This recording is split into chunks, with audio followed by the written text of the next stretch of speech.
Manufacturing is undergoing a major transformation, driven not by new machines, but by data.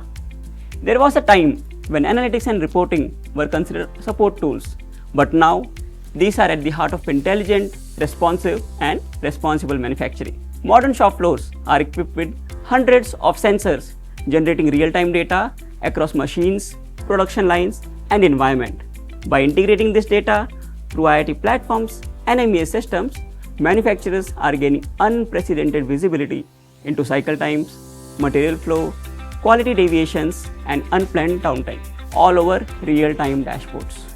This enables faster decision-making, leaner operations, and optimization at every level. But the value goes far beyond dashboards. Machine learning is now accurately predicting equipment failures, recommending proactive maintenance, and aligning production with real-time demand signals. We are shifting from asking what happened to what will happen and what should we do next. At the same time, regulatory and ESG goals are pushing sustainability data to the forefront. With advanced analytics, manufacturers can quantify energy use, track emissions, and streamline compliance reporting such that sustainability becomes the driver of performance. Data is no longer a byproduct, it's the foundation of modern manufacturing excellence.